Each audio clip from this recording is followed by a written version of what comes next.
मोहम्मद शेख। आप इस वक्त मेरे साथ देख रहे हैं साई न्यूज 24/7 लाइव, सच की आवाज। आइए आपको रूबरू करवाते हैं कुछ अहम खास मुद्दों पर।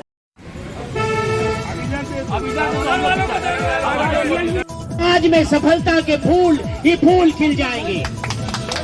फिर क्या होगा कि संगठित होकर एकता के गीत हम गाते रहेंगे।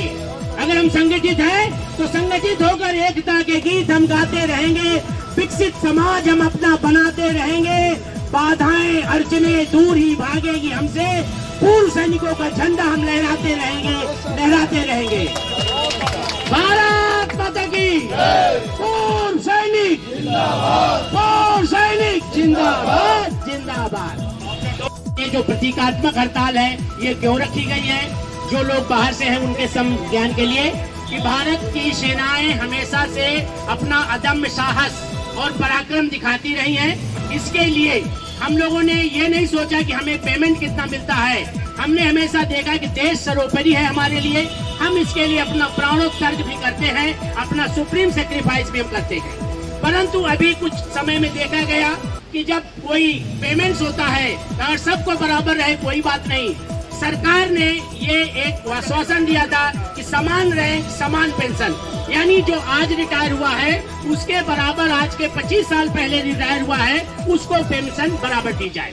ठीक है, एक बार इसका संशोधन आया और एक लागू किया गया, किसी को कोई शिकायत नहीं थी। फिर इसमें अधिकारी वर्ग आता है, वो बोलता है कि ये सिर्फ अधिकारी के लिए नहीं था, ये जेसीओ वार्स के लिए था। उन्होंने बोला कि हमें मिलना चाहिए, उनको भी लिया गया, समाहित किया गया। उस दौरान जो 30 संशोधन हुआ उसमें बहुत सारी विसंगतियां आ गई। जैसे कि मुख्य विसंगति है कि किसी का गुणांक 2.57 और किसी का 2.82, ये गलत है। दूसरा विसंगति है कि MSP जिसको मिलिट्री सर्विस पे बोलते हैं, ये एक तरह से जोखिम भत्ता है। तो जोखिम तो सबको बराबर है, प्राण सबके बराबर है, प्राण की कीमत सबकी है, चाहे वो जवान हो, चाहे जेसीओ हो और चाहे अधिकारी हो। ये उसमें विसंगति है, वो गलत है। अरे वहां तक तो ठीक था। आपने देखा कि जो नर्सिंग ऑफिसर्स होते हैं उनकी 11,000 रखी गई और पूर्व सैनिक जो मर रहा है, जो स्टेडियम से लेकर के गन लेकर के तोप और गोलों के साथ, जहाज के साथ, नेवी के साथ, उसके लिए आपने 5,200, ये कहाँ का? तीसरी विसंगति क्या है कि ये कोई इसको बोलता है कि नहीं है, कोई बोलता है दैट इज डिसेबिलिटी। अपंगता सबके लिए बराबर है, चाहे अधिकारी अपंग हो और चाहे आपका सिपाही अपंग हो, उसके साथ विसंगति है, ये अच्छी बात नहीं है। आप सबको बराबर दीजिए। इसी प्रकार आप जो हमारे वीरांगनाएं होती हैं उनके लिए कम, उनके लिए ज्यादा। ये क्यों कम है, क्यों ज्यादा है? अरे मरने के बाद तो भगवान भी किसी का अंतर नहीं करता, वो भी सबको वही देता है 2.5 गज। और इसके बाद हम इतना अंतर क्यों रखें? ये नहीं होना चाहिए।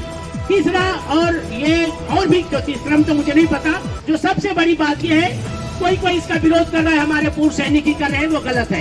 एक बात मैं कहता हूँ, सपोज आपको यहाँ है और मेरा भाई यहाँ है, मैं यहाँ पे हूँ, मेरा भाई यहाँ है, और आपका इतना बढ़ाया, मेरे भाई का इतना बढ़ा दिया जाए तो मेरा क्या नुकसान?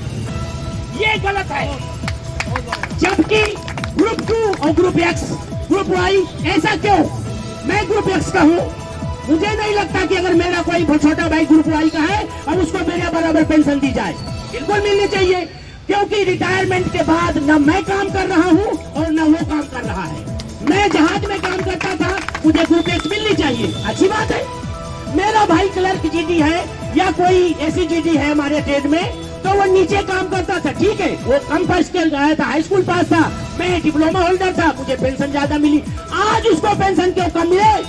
मेरे भाई है, मेरा बंधु है, उसकी भी जरूरतें मेरे बराबर हैं, अतः उसको भी pension group X group Y में न करके एक ही टेबल बनाई जाए। टेबल संख्या 8, टेबल संख्या 7 बनाई गई है 2016 से पहले वालों के लिए।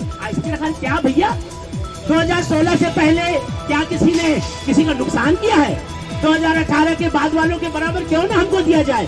आप मेन विसंगति को ही आप चैलेंज कर रहे हैं, जबकि ये था कि आज के बराबर दिया जाएगा, तो आज हमको फिर आपके पल में खड़ा कर रहे हैं, ये भी गलत बात है। तो मेरा तो मुख्य मुद्दा है कि जो टेबल 7 है उसकी जगह में टेबल 8 कर दिया जाए, बहुत सारी विसंगतियां कम हो जाए।